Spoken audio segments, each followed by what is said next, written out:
Imagine waking up tomorrow owning one of the biggest gyms in your city, hundreds of members, rows of brand new equipment, a parking lot that fills up every morning at 6 a.m. On paper, it looks like a gold mine. But here's the strange part. Most of the people who pay you every single month will never actually walk through your door. That's not a joke. It's the foundation of an entire industry. Because the modern gym doesn't survive on people who show up. It survives on people who don't. And by the end of this video, you'll understand the one hidden reality that keeps this business alive even when half its equipment sits untouched for weeks at a time. Once you hear it, you'll never look at a gym membership the same way again. But to understand that secret, we first have to understand what a gym actually is, because almost everyone gets this wrong. Most people think a gym is a place where you go to exercise. That's true, but it's not the business. The business is something else entirely. A gym is a financial machine built around predicting human behavior, and more specifically, predicting human motivation. Every January, millions of people sign up with genuine excitement, new year, new body, new life. And then, month after month, attendance quietly collapses. Some gyms see the majority of new members stop showing up within just a few months of joining. You'd think that would be a disaster for the business. Instead, it's often the exact thing that keeps it profitable. This is where most people are wrong about the fitness industry. They assume gyms make money because people use the equipment. In reality, gyms make money because people pay for access they don't use. But we'll come back to that. Because before we get to the psychology behind this business, we need to talk about who actually owns these buildings full of iron and sweat. And the answer is more complicated than you'd think. At first, ownership in the fitness world seems simple. Someone opens a gym, they own it, end of story. Until you look closer and discover there are at least 4 completely different ownership structures, each with a different risk profile and a different path to profit. The first is the independent gym. One owner, one location, often a passion project built by a former athlete or personal trainer. These owners carry all the risk themselves, and when the business struggles, there's no corporate parent to absorb the loss. The second is the franchise model, used by chains that sell the right to open under their brand name. The franchisee pays an upfront fee, often tens of thousands of dollars, plus ongoing royalties, usually a percentage of monthly revenue. In exchange, they get a proven system, national marketing, and instant brand recognition. The third is the corporate-owned chain, where a single company owns hundreds or even thousands of locations directly. These giants operate on economies of scale, negotiating cheaper equipment, cheaper insurance, and cheaper rent than any small owner ever could. And the fourth, often overlooked, is the government or nonprofit model, community centers and public recreation facilities subsidized by taxpayer money, competing directly with private businesses while operating under a completely different financial rulebook. Each of these owners is playing a different game, with different pressures and different definitions of what success even looks like. But regardless of who owns it, every gym owner is buying the same basic set of things. And this is where the real numbers start to get interesting. When you open a gym, you're not just buying dumbbells and treadmills. You're buying land or a long-term lease, usually in a location with heavy foot traffic.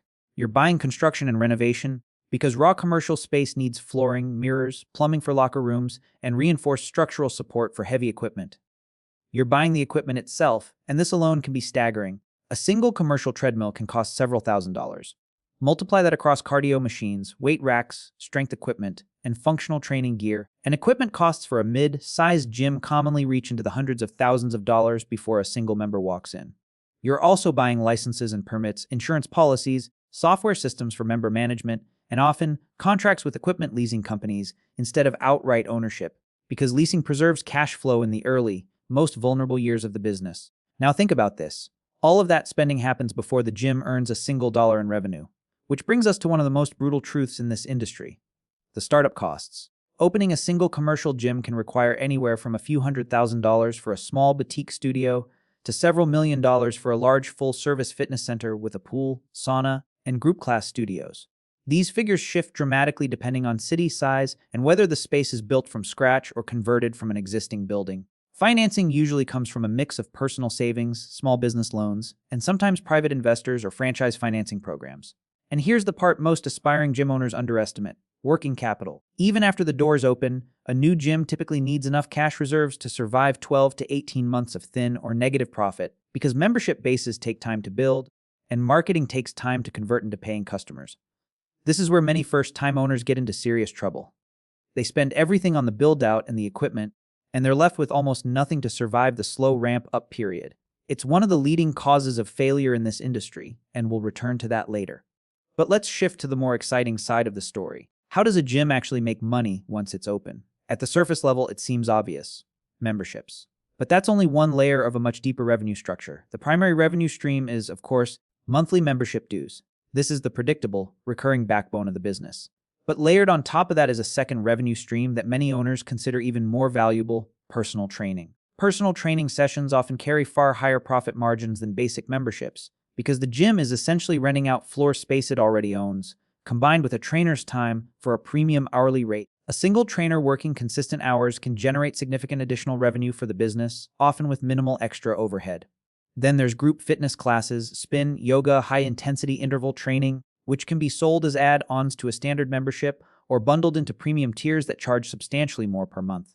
Beyond that, there's retail: supplements, apparel, shaker bottles, branded merchandise. Individually, these seem minor, but across thousands of members, they compound into a meaningful secondary income stream, often with markups far higher than the core membership itself. And then there's the revenue stream almost nobody talks about publicly, but every gym owner understands intimately: non-attendance. Here's where everything changes. A typical gym is physically capable of holding only a fraction of its total paying membership at any one time. If every single member showed up simultaneously, most gyms would be dangerously overcrowded, parking lots would overflow, and equipment lines would stretch out the door. But that never happens because most members don't come regularly. Some research on gym attendance patterns suggests that a large share of members visit only occasionally or stop attending almost entirely after the first few months, while continuing to pay their monthly fee out of habit, guilt, or simple forgetfulness. This is the hidden engine of gym profitability. A gym with 1,000 paying members might only ever need enough physical capacity for 200 or 300 people at peak hours. The other members are, financially speaking, pure profit because they're paying for a service they aren't using without adding any wear and tear on the equipment or any strain on staff. This is why the business model depends on a delicate balance: enough attendance to keep members feeling like it's worth staying subscribed, but not so much attendance that the facility becomes overcrowded and drives paying customers away out of frustration. Some gym operators privately describe this as the occupancy paradox. Too few visits, and members eventually cancel because they feel they're wasting money. Too many visits, and the gym becomes uncomfortable, undermining the very experience members are paying for. But that's only one part of the story, because how this money actually flows through the business looks very different depending on the type of gym you're looking at. Picture the money flow like a river with several branches. Members pay their subscription, usually through automatic monthly billing, directly into the gym's operating account. From there, a portion flows immediately to fixed costs: rent, loan payments, insurance, regardless of how many people walk through the door that day.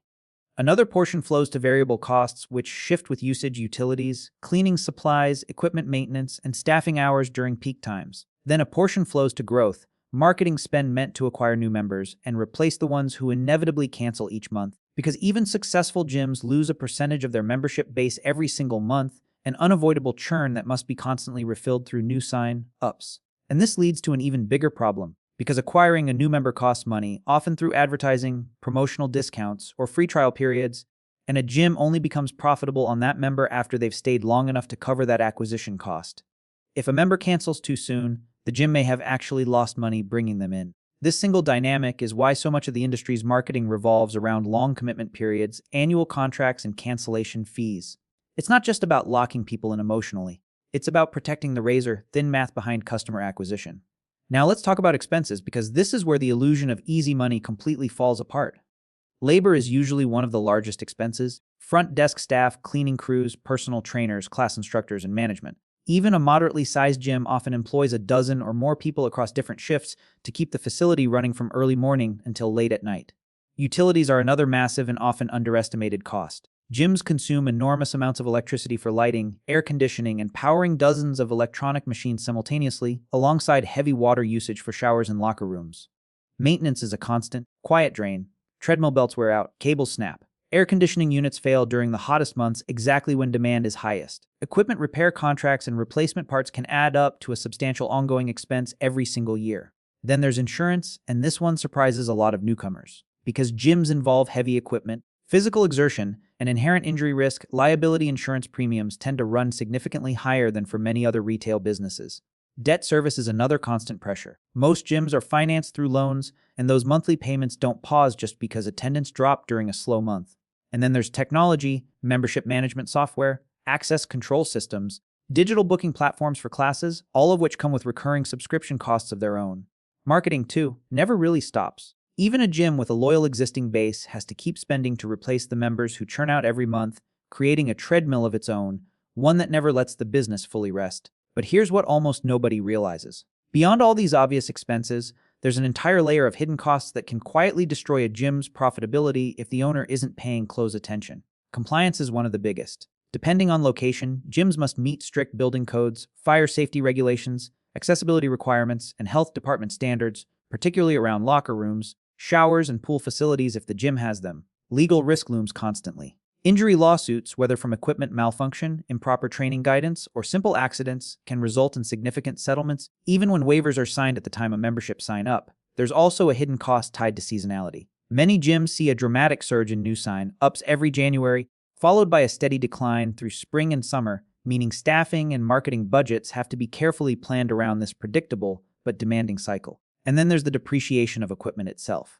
Machines that cost thousands of dollars new lose value every year and eventually require full replacement, a capital expense that many first-time owners forget to budget for until the equipment starts breaking down all at once. This tiny detail costs gym owners far more than they expect. A treadmill isn't a one-time purchase. It's a recurring, long-term liability disguised as a piece of equipment. So with all of this working against the business, how does anyone actually turn a profit running a gym? The answer lies in margins, and they vary dramatically depending on the business model. Traditional full-service gyms often operate on relatively modest profit margins, sometimes in the range of 10 to 20%, after all expenses are accounted for. Low-cost, high-volume gym chains operate completely differently. These budget gyms, offering memberships at a fraction of the price of traditional full-service clubs, rely on an entirely different strategy. Extremely low overhead, minimal staffing, few or no group classes, and a massive membership base spread across a small physical footprint. Their profitability comes almost entirely from volume and from the same non-attendance dynamic we discussed earlier, amplified to an extreme degree. On the opposite end sits the luxury fitness club, charging premium monthly rates, sometimes many times higher than a budget gym, in exchange for spa amenities, personal concierge service, and an exclusive atmosphere. These clubs rely on far fewer members paying dramatically more, betting that exclusivity and experience justify the price. Two completely different business models, both built around the same underlying real estate and equipment, yet targeting entirely different psychological triggers in their customers. Break even for a new gym typically takes anywhere from 1 to 3 years, depending on location, competition, and how efficiently the owner manages both membership growth and monthly churn. Cash flow during this period is often tight, which is exactly why so many gyms don't make it past their first couple of years. And that brings us to one of the most important questions in this entire industry. Why do so many gyms fail? Competition is one obvious factor. In many cities, gyms are packed within a few miles of each other, sometimes even the same chain competing against itself for the same pool of potential members. Bad location decisions kill businesses before they even have a chance. A gym tucked away from foot traffic, poor parking, or hidden behind other buildings will struggle to attract the walk, an interest that fuels sign-ups. Debt mismanagement is another silent killer. Owners who overextend themselves on equipment financing or construction loans can find themselves unable to cover payments the moment membership growth slows even slightly. Poor management around member experience causes slow, invisible decay. If equipment stays broken for weeks, if classes get canceled repeatedly, if the facility isn't cleaned properly, members quietly stop renewing, and by the time the owner notices the decline in revenue, the damage has already been done, and broader economic pressure plays a role too.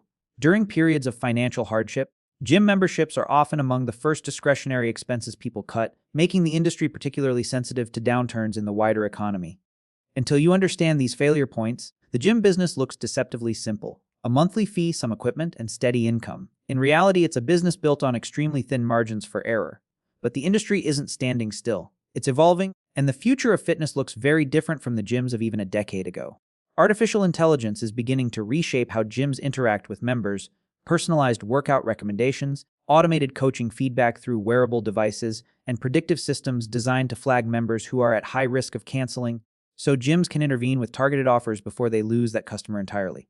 Boutique fitness studios have exploded in popularity, small, specialized spaces focused on a single format, cycling, boxing, climbing, offering an intense, community-driven experience that larger gyms struggle to replicate. Hybrid memberships are becoming increasingly common too, blending in-person access with on-demand digital content, allowing members to work out at home on days they can't make it to the physical location, while still maintaining their subscription and their connection to the brand. And perhaps most disruptive of all, 24-hour automated gyms, unstaffed facilities that use keycard or app-based entry, cutting labor costs dramatically while still offering round-the-clock access. These lean, low-overhead models represent a direct evolution of the same volume-based strategy that made budget gym chains so profitable in the first place. The direction is clear. The gyms of the future will rely even more heavily on technology, automation, and data, squeezing out inefficiencies while doubling down on the exact psychological dynamics that have quietly powered this industry for decades. Which brings us back to where we started. Remember the promise from the beginning of this video. The hidden reality that keeps this entire industry alive, even when half the equipment sits untouched. It's this. The modern gym isn't really selling fitness. It's selling intention. Millions of people join with genuine, sincere motivation to change their lives. And the business survives not because that motivation fails, but because it's factored into the model from day one. The empty treadmills, the unused lockers, the memberships quietly renewing month after month without a single visit, that isn't a flaw in the system. It is the system. Every gym owner, whether they say it out loud or not, is running a business that depends on a mixture of dedicated members who show up every day and hopeful members who intend to but don't. And somehow, in that strange balance between motivation and habit, between intention and inaction, an entire multi-billion-dollar global industry quietly thrives. So the next time you walk past a gym at 9 o'clock at night and see it half empty, remember that emptiness isn't a sign of failure. For the person who owns it, it might just be the most profitable part of the entire business.